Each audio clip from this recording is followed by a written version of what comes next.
So I've been using D&D 2014 for ages now, but recently a new adventure for 2024 has been released that got me to switch over some of my campaigns to it. They say it's backwards compatible, but that at the end of the day is what made me buy all the new books for it. I've glossed over the majority of it, did some research online, and this is what I think are the 10 biggest changes in the 2024 rules compared to the old ones. This is a crafting table.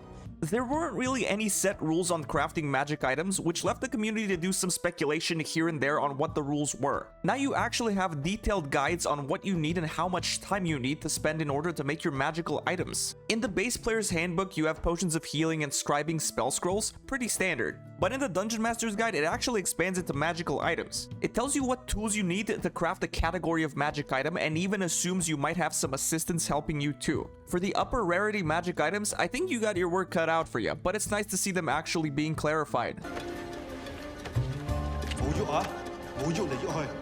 Along with the nauseating amount of updates and reworks to the existing spells, you got about 10 more new ones. Many older spells from 2014 have been streamlined or rebalanced in 2024, and they also did a bit of adjusting to match the new rule set. Some spells had damage, range, or duration tweaked, while others had entire effects rewritten to make them easier to run at the table. Alongside the reworks, 2024 brings a slate of brand new spells. Here's a brief list of them and their effects. Try them out for yourselves. I don't think I've had a player yet pick one of these spells.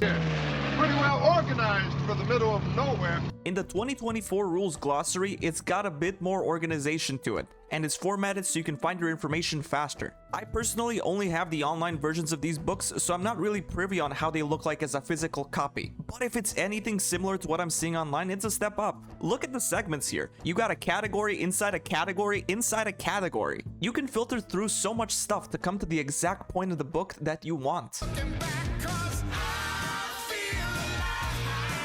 For so long, when you gave your players inspiration, it was something that they had to use before they actually knew the result of their roles. This sort of brewed some confusion and even sometimes actually led to an unsatisfying use of something you get for being a good role player. In 2024, you now have heroic inspiration, which you're now able to use after rolling the dice itself. This is going to be leading to an overall more satisfying game experience for everybody and make the use of inspiration actually used in meaningful situations. I've actually been using the old inspiration in my 2014 games, but with this now, I'm actually going to be implementing it in all of my games. I'm dying in this fucking country-ass fucked up town. In the earlier edition, Exhaustion was this thing that was like a table. You had like 5 different effects that it gave you depending on how many levels of exhaustion you had. It often led players, including myself, to just never remember what exhaustion actually did at certain levels. With the new rules, it simplifies it a ton. Now you just get 2 debuffs that build and stack up over time as you get more exhaustion points. All of your d20 rolls are lowered by 2 times your exhaustion level, and your speed and feat is reduced by 5 times your exhaustion level. Are you kidding? That's unfair. She made those. I need to calm down. As you used to go up in CR, the guidelines for how hard a fight could be were heavily blurred. Your encounter calculator would let you know that a fight you planned was in the deadly category, which means somebody should die in it, but your party just walks through it with barely a scratch on them. Now the CRs seem pretty balanced from the community sentiment. I haven't gotten to running any combat encounters in the new system yet, but the overall word from the community is pretty positive, and it feels like you can actually make proper encounters from the guidelines that the books offer you.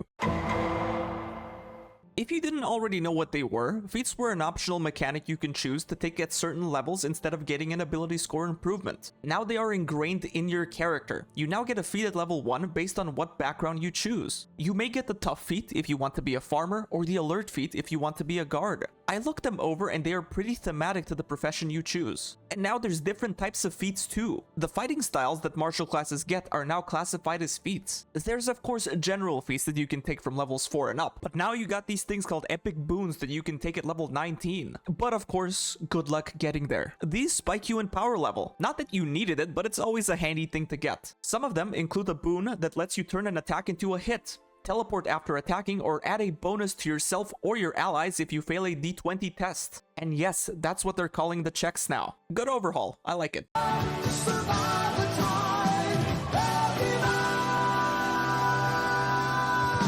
Along with the hefty updating on the already known subclasses, you got 3 entirely new ones, so you don't have to wait around for a new sourcebook. There's 3 new subclasses for the Druid, the Bard, and the Barbarian. You got the Circle of the Sea Druid, which focuses more on, you guessed it, sea-themed campaigns. The College of Dance Bard, which dances and punches people. It's even got an armored defense. And the Path of the World Tree Barbarian, which controls the battlefield and grants some temp HP to its allies. All 3 of these subclasses are things that we haven't really seen before, so they're worth a shot.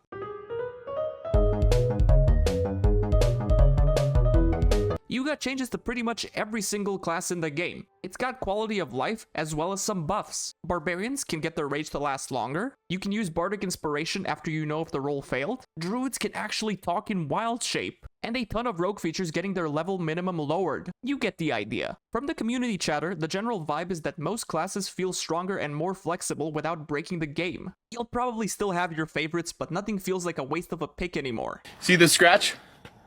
It's not a scratch. That was a 50 BMG. Unless you had some sort of a magical property on your melee or range weapons, they didn't really have any special effect in D&D 2014. In the new version, you have a whole table of unique things you're able to do with your weapons. With the mastery properties, you can have all of these effects inflicted on your opponent. You can hit multiple people in a single swing, deal damage even if you miss your enemy, knocking them prone. That's a battle master maneuver. Pushing them too? It gives great variety to each weapon you pick up, and you even have a list for what weapon has what property. But that's what I got for you.